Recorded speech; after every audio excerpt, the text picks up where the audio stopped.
किसके मुंह से सुनना चाहते हैं? समझौता हुआ नहीं हुआ, तुम्हारी क्या मांगे है, सबको बोलो। मैंने एफआईआर दर्ज कराई है और मैंने अभी तक मेरे को यहाँ पे नहीं बुलाया गया है। मैंने कोई समझौता नहीं किया। मैं तो ये बोला हूँ कि जब तक मेरी मांगे पूरी नहीं होगी तब तक कोई समझौता नहीं करूँगा मैं। अब ये जबरदस्ती वहाँ पे पता नहीं कौन है, मेरे परिवार का तो आदमी मैं। ये मेरे भाइयों विक्रम मीणा का सगा भाई हमारे बीच में है। अरे सुन ले पटेल, सुन ले, या तो मेरी बात मानो या तुम बोलो। मेरे को पता ही नहीं है। मैं आ गया ना यहाँ, मैं आ गया ना घर का सीधे देश या तो ये विक्रम मीणा का सगा भाई है। ये विक्रम मीणा का सगा भाई जो हमारे बीच में खड़ा रही है, कह रहा है हमने कोई राजीनामा नहीं किया, हमने कोई समझौता नहीं किया। ये विक्रम मीणा का भाई कह रहा है, ये सगा भाई है। अब ये कोई दूसरे फर्जी परिजनों को ले जाए वो अलग बात है, लेकिन ये अगर साथ खड़े रहे परिजन, इनके माँ बाप कहाँ है तुम्हारे? माँ बाप को तो पेट पाट, पापा तो उनको बुलाओ, माँ बहनों को पीट पाट के निकालना। उनको बुलवा लो उनको। कौन से हॉस्पिटल में?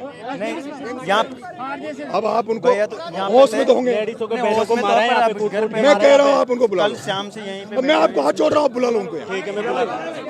ऐसे काम नहीं चलेगा। हम लोग सुनो भैया, सुनो, मेरा एक ही शब्द है, बिना परिजनों के लड़ाई नहीं लड़ी जाएगी, बिना घर वालों के साथ के बिना नहीं लड़ी जाएगी। कल ये घर वाले कह देंगे कि हम तो समझौता करना चाह रहे थे, नरेश मीणा ने तगड़ी कर रहा है, इसलिए इन परिजनों के साथ हैं। जो भी बात होगी परिजन करेंगे, लेकिन हम इनके साथ खड़े हैं। जो भी सरकार से बात होगी, जो भी प्रशासन से बात होगी, इनकी जो मांगे होगी वो रखी जाएगी, लेकिन बंद कमरे में नहीं, बंद कमरे में नहीं, जनता के सामने बात करना, सब लोगों के बीच में सामने बात करना।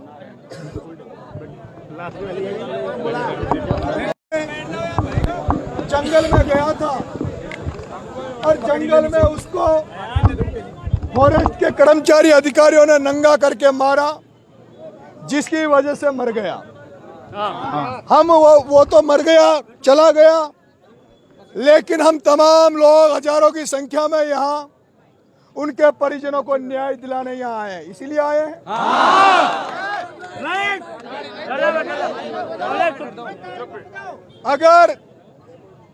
अगर उन परिवारजनों ने, परिजनों के लिए जिनके लिए हम लड़ने आए हैं, ये लड़ाई हमारी किसी की नहीं है, ये लड़ाई विक्रम मीणा के घर वालों की है, विक्रम मीणा के परिजनों की है। बिल्कुल भाई साहब। मैं आप तमाम लोगों से, वो कुशाल दर्रा गांव है उनका, कुशलपुरा गांव के कोई लड़के हो, यहाँ पे कोई युवा साथी हो, कौन है? ऐसा नहीं हो जाए, ऐसा नहीं हो जाए। हम अभी कोई पुलिस से टकराव नहीं करना चाहते, इसलिए मैं थाने की तरफ नहीं गया। हम लोग यहाँ शांति से बैठे हैं। कुशलपुरा गांव के जो भी लोग हैं वो उन परिजनों से बात कर लो, क्योंकि कहीं ऐसा नहीं हो जाए जैसे मैंने कहा कि मैं रवाना हो रहा हूँ और मैं इतनी दूर से यहाँ आया हूँ, जिस स्पीड के साथ मैं आपके बीच में आया हूँ,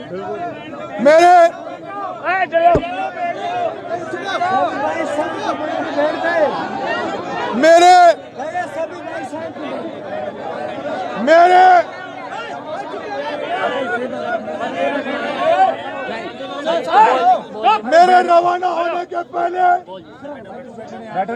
मेरे रवाना होने के पहले हालात आपके सामने थी और मैं रवाना हुआ। मैंने कहा जमा रामगढ़ पहुंच रहा हूं। जब यहाँ पे गोलियां चलाई गई, जब यहाँ पर आंसू गैस के गोले छोड़े गए, जब यहाँ का डिप्टी महिलाओं को गालियां दे रहा था, वो समय था जब यहाँ का एमएलए थाने में बैठा था, जब यहाँ का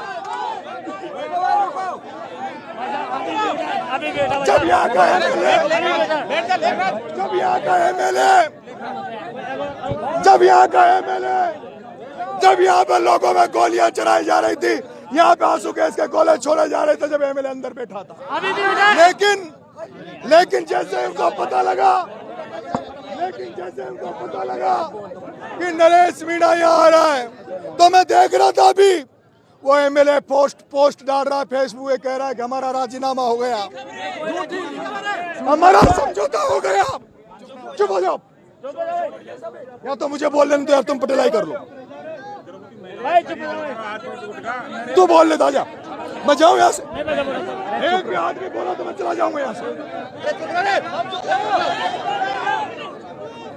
मैं जब यहाँ आया तब बीच में खबर चली, वो एमएलए पोस्ट डाल रहा है कि हमारा राजीनामा हो गया, वार्तालाप हो गई। मैं अब आपके साथियों आपसे इसीलिए कह रहा हूं, हम लोग विक्रम मीणा के परिजनों की लड़ाई लड़ने आए हैं। अगर उन्होंने समझौता कर लिया, वो लाश लेकर घर चले गए, तो हमारे पास विक्रम मीणा के लाश पर आंसू बहाने के अलावा कुछ नहीं बचे। हमारे पास अगर वो परिजन लाश लेकर चले गए तो हम उनको ये नहीं कह सकते कि तुमने क्यों दाग लगाया, क्यों लाश पर दाग लगाया। लेकिन कुशालपुरा गांव के लोग जो यहाँ पर है, उनसे कहना चाहता हूँ, उस परिवारजनों को कह दो, विक्रम मीणा के घर वालों से कह दो, नरेश मीणा आ गया है जम्मू और रामगढ़ की धरती पर। नरेश मीणा आ गया है, नरेश मीणा आ गया है। उन परिजनों को डरने की जरूरत नहीं है, परिजनों को घबराने की जरूरत नहीं है। किसी सरकारी नुमाइंदे की औकात नहीं है, किसी सरकारी कर्मचारी की औकात नहीं है, खाकी वर्दी की औकात नहीं है, जो नरेश मीणा के जम्मू और रामगढ़ की धरती पे मौजूद रहने के बाद अब किसी के ऊपर कोई अंगुली उठा दे, ये मैं आपको गारंटी दे रहा हूं।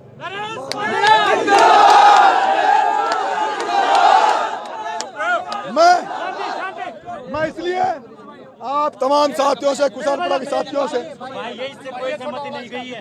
रुक जाओ यार, मेरी बात सुन लो फिर मैं बोला। इसलिए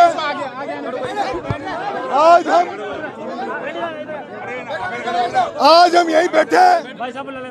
अगर ये सरकार, मेरी बात सुन लो, हमें लाश नहीं लेनी हॉस्पिटल से जब तक परिजनों की मांगे पूरी नहीं हो जाती, जब तक परिजनों की मांगे पूरी नहीं की जाती, मेरा परिजनों से आग्रह है कि आप लाश मत लो। और अगर लाश ले हो, ये जबरदस्ती लाश देवे तो लाश को यही ले आओ, इसी थाने पे।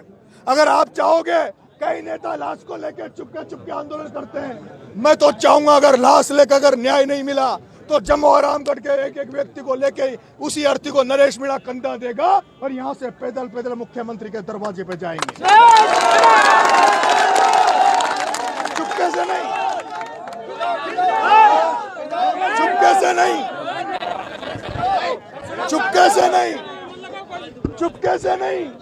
मैं कह रहा हूं, अगर वो लाश हॉस्पिटल से दे रहे हो तो उस लाश को यहाँ ले आना, पहले यहाँ न्याय मांगेंगे, न्याय नहीं मिलेगा तो उस आरती को कंधा नरेश मीणा देगा और उसको सीधे मुख्यमंत्री के दरवाजे पे खुले रोड पे चोरे धारे लेके जाएंगे। फिर देखते हैं किसमें कितनी औकात है, कौन उसको रोकेगा। हम लोग शांति से यहाँ बैठे हैं, तमाम लोग जिनको भरोसा है वो रात भर यहाँ रुकेंगे। रुकोगे सब लोग? अपने अपने लोगों को आह्वान करो और ज्यादा से ज्यादा संख्या में यहाँ